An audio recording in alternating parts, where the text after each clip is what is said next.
ಉಡುಪಿ ಮಲ್ಪೆ ಬಂದರ್ನಲ್ಲಿ ಮೀನುಗಾರರು ಮೀನುಗಾರಿಕೆಗೆ ತೆರಳಿದ್ದ ವೇಳೆ ಅಳಿವಿನಂಚಿನಲ್ಲಿರುವಂತಹ ಅಪರೂಪವಾದ ಗರಗಸ ಮೀನೊಂದು ಸಿಕ್ಕಿದೆ.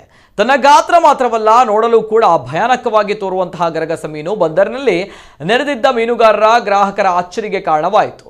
ಮೀನು ಹಿಡಿಯಲು ತೆರಳಿದ್ದ ಸಿ ಕ್ಯಾಪ್ಟನ್ ಎಂಬ ಲೈಲ್ಯಾಂಡ್ ಬೋಟಿನವರು ಬೀಸಿದ ಬಲೆಯಲ್ಲಿ ಭಾರೀ ಗಾತ್ರದ ಮೀನು ಸಿಲುಕಿದೆ. ಮಲ್ಪೆ ಬಂದರಿಗೆ ಬಂದು ಬೋಟಿನ ಮೀನುಗಳನ್ನು ಇಳಿಸುವ ವೇಳೆ ಬಲೆಯೊಳಗೆ ಮೀನು ಪತ್ತೆಯಾಗಿದೆ. ಸ್ಥಳೀಯ ಭಾಷೆಯಲ್ಲಿ ಗರಗಸ ಮೀನು ಎಂದು ಕರೆಯಲಾಗುವ ಈ ಮೀನಿಗೆ ಗರಗಸ ಶಾರ್ಕ್ ಎಂಬ ಹೆಸರಿನಿಂದಲೂ ಕೂಡ ಕರೆಯಲಾಗುತ್ತದೆ.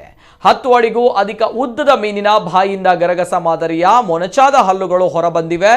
ಈ ಮೀನಿನ ತೂಕ ಬರೋಬ್ಬರಿ 250 kg ಇದ್ದು, ಕ್ರೇನ್ನ ಸಹಾಯದಿಂದ ಬೋಟ್ನಿಂದ ಮೀನನ್ನ ಮೇಲಕ್ಕೆತ್ತಿ ಲಾರಿಯಲ್ಲಿ ತುಂಬಿಸಿ ಮಂಗಳೂರಿಗೆ ಕಳುಹಿಸಿಕೊಡುವ ವ್ಯವಸ್ಥೆ ಮಾಡಲಾಯಿತು.